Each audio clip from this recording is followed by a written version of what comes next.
All right, welcome back. And wow, I had to go get a coffee because I looked at the next question and I see that's a big source. There's a lot going on there. So before I look at the source, I want to look at the question. I want to look at the question and know why I'm looking at the source.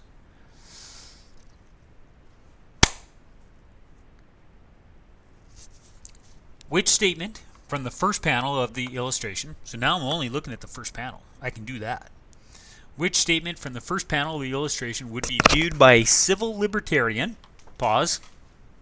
Civil libertarian. I got to get their mindset. Civil libertarian likes civil liberties. They like freedom from government. They want lots of freedom, very little government.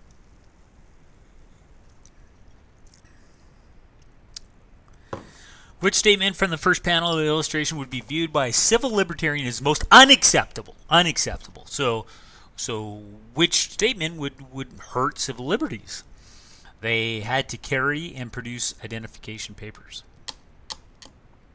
Well, they're not going to like that, right? Because that's bad. They were forbidden from owning firearms. Yeah, that's bad. Many were forced out of the country. Yeah, bad. It is essential that we know what we are talking about.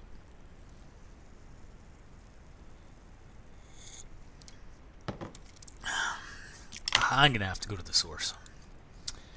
During the First World War, some individuals living in Canada. I'm going to zoom it in. Maybe it'll get clear. During the First World War, some individuals living in Canada were from countries that the Canadian Army was fighting. The War Measures Act restricted from what these immigrants could do. For example, they had to carry and produce identification papers. Civil libertarian wouldn't like that. They were forced from owning firearms. Civil libertarian wouldn't like that. Many were kicked out of the country. So all three of them, I think civil libertarian doesn't like. But what do they most dislike? What's the biggest challenge to your freedom there? Oh.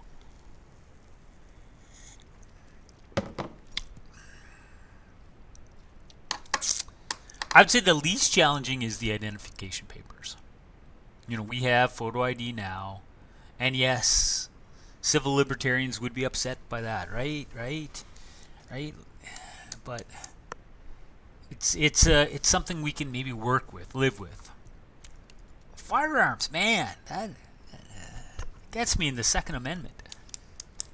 But kicking someone out of the country, that's much bigger.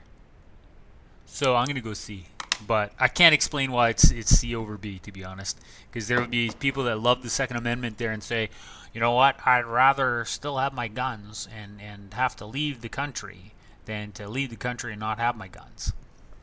Well, the reality is, if you leave your country, if you are forced out of the country, then you can have all the guns you want because our authority doesn't apply to you anymore. So the biggest government action there is C.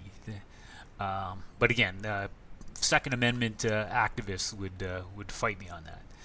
Number 23. The Canadian government defended the actions illustrated in the first two panels. So we know the first panel, we don't know the second. Based on the argument that security officials had evidence of criminal activities committed by many of the individuals. The War Measures Act applied only to regions directly affected. A majority of Canadians endorsed the actions. The country's national security was at risk. So this is a recall question. I'm not sure anything's going to help us there, but we'll look at the second one. In the Second World War, Canada was involved in war again against Japan.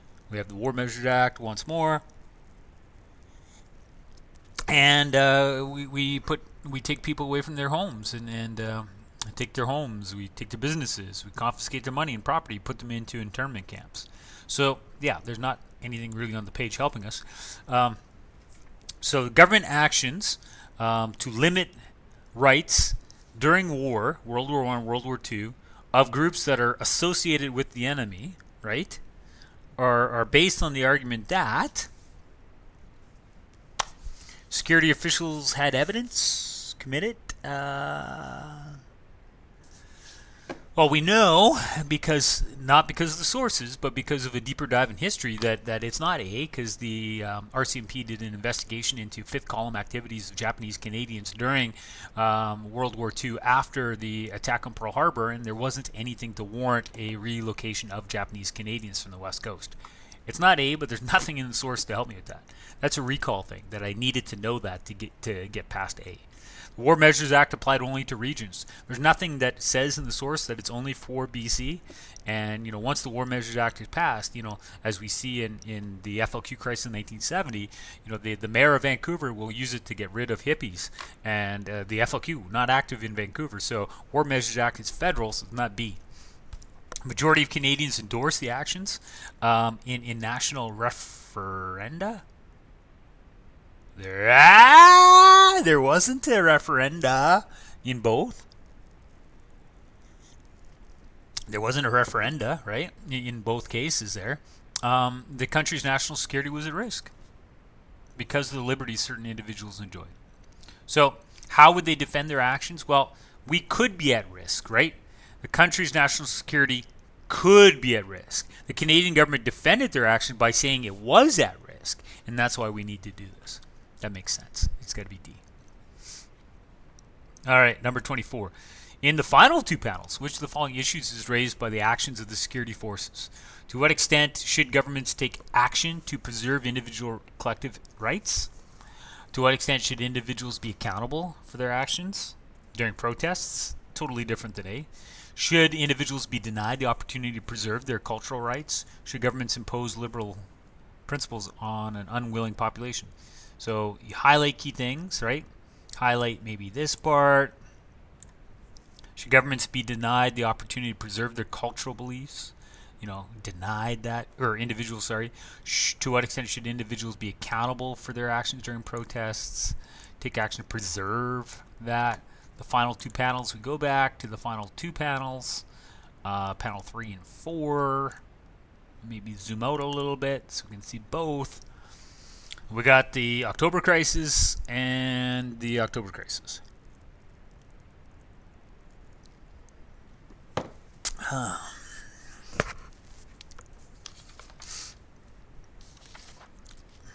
I'm thinking about it. The October crisis was the first time the government invoked the War Measures Act during a non-war period. The powers of the act allowed the military to search for individuals who might support the FLQ. The War Measures Act was invoked during the October crisis. Within hours, more than 240 people were arrested.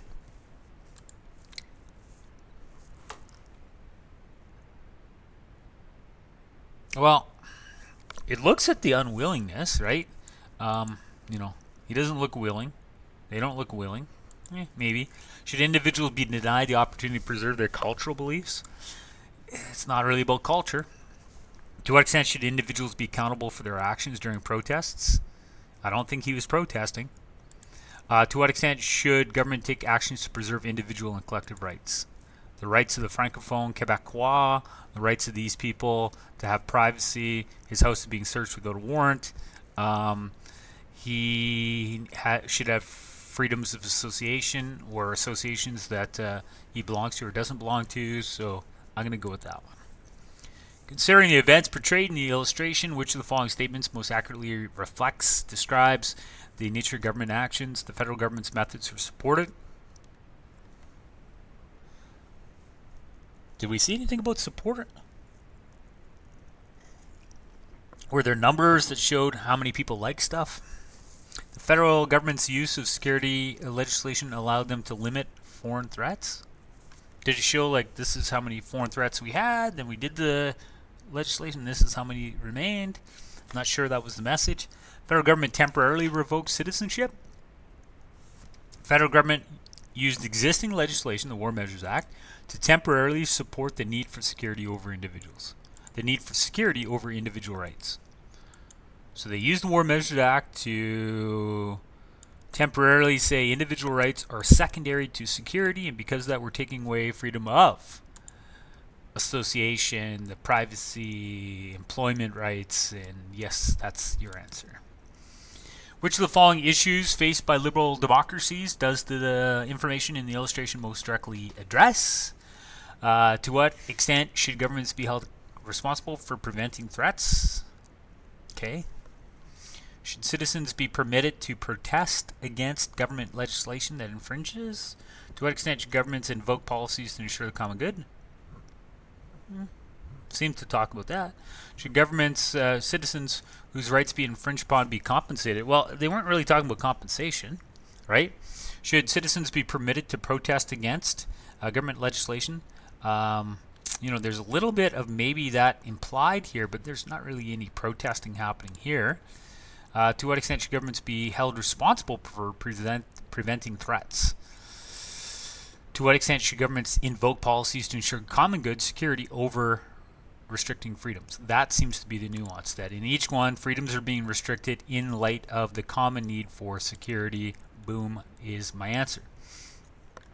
27, new source, thank goodness. Thank goodness. There we go. Which of the following outcomes is most likely to occur if the features from the source begin to dominate the political climate of a democracy? So you have a democracy, and because of these things, something's going to happen. Okay? Ideological plurality will create divisions among citizens. Uninformed citizens will result in an increase of voter apathy. Government policies will focus more on international than domestic affairs.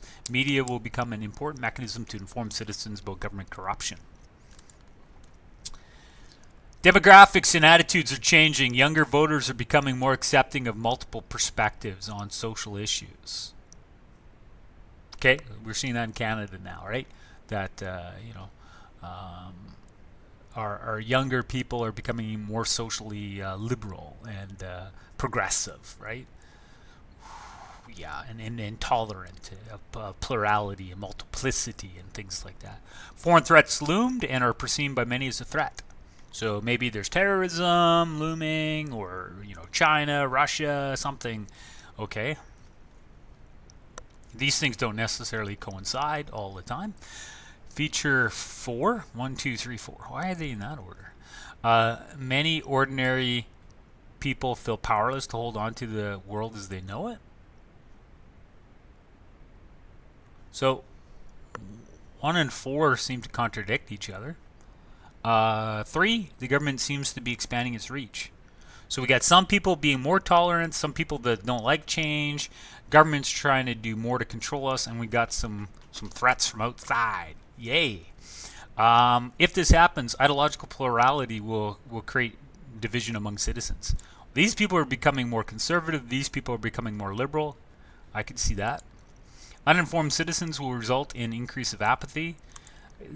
These people have opinions. I don't know if they're informed. There's nothing about them being uninformed.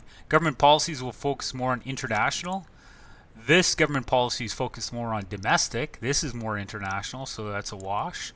Media will become an important mechanism to inform citizens about government corruption.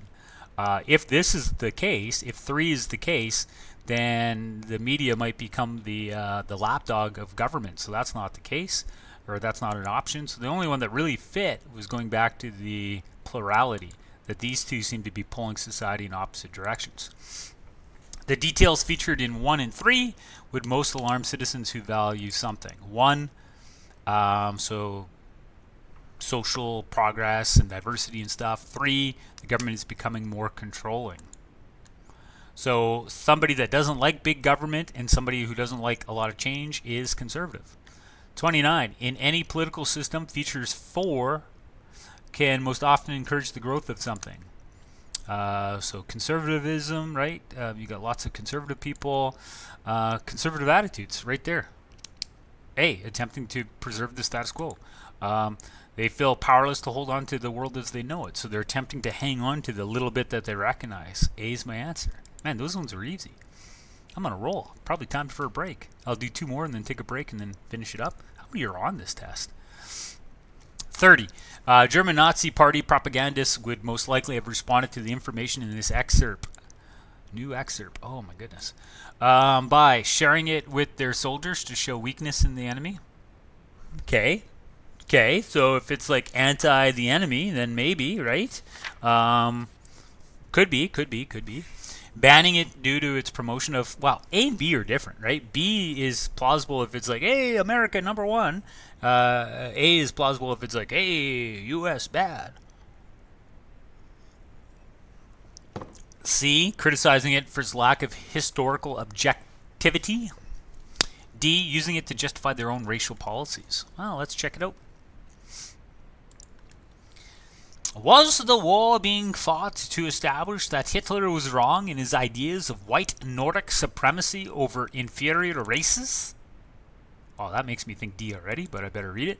The United States Armed Forces was segregated by race. When troops were jammed onto the Queen Mary in April. How was that April? What? I didn't do anything there. It said early, not April. What happened? What's going on? Where am I? The United States Armed Forces were segregated by race when troops were jammed onto the Queen Mary in early 1945 to go to combat duty in the European theater. The blacks are stowed down in the depths near the engine room. Holy smokes. The Red Cross separated the blood donations of blacks and whites. Wow. Okay. Sharing it with their soldiers to show weakness in the enemy. Well, it's definitely showing that Americans are racist, but so too are the Nazis. So banning it due to its promotion, it's not promoting America. It's using it to justify their own racial policies. Hey, look, America's racist. We can be too. America, our enemy, seems to agree that some are better than others and need to be separated. Definitely is going to be that.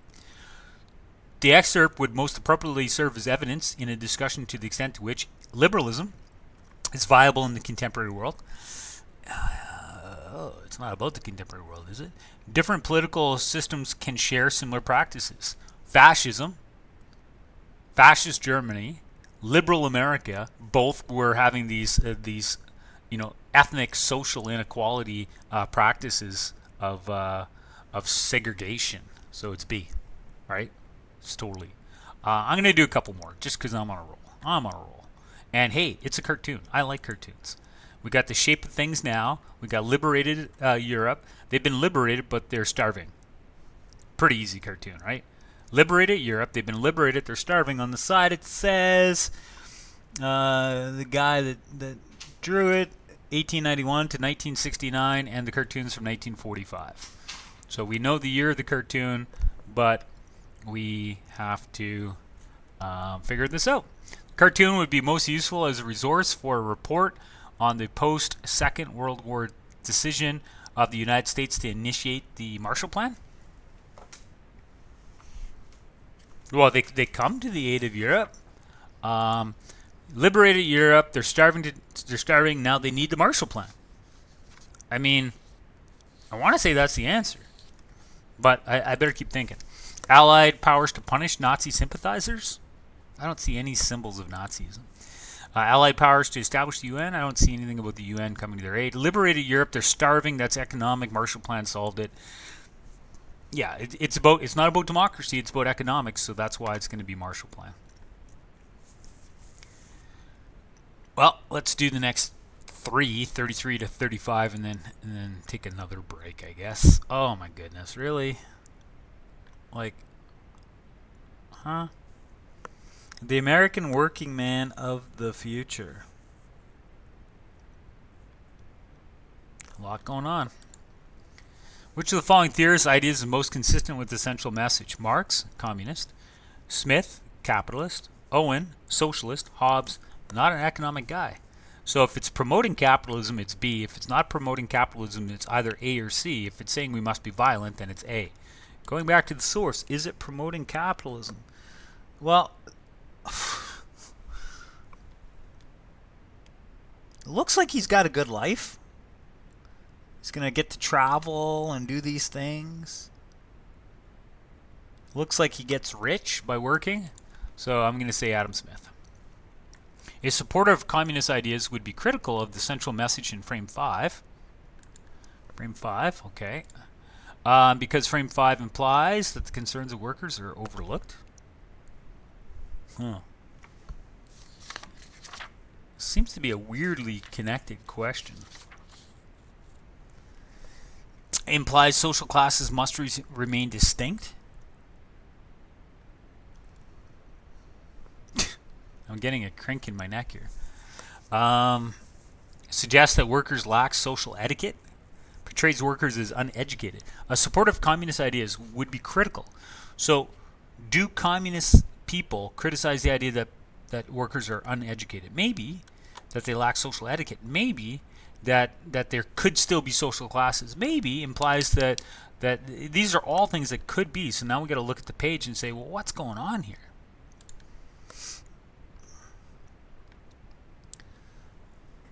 And I got to be able to read that. Holy smokes. And of course, by the time everything will be in such a condition that fashionable society will welcome him with open arms. So now we have this guy hanging out with her. This guy, whatever he's doing, he's with her. It's interesting that the guys seem to all be dressed with occupations and the women don't.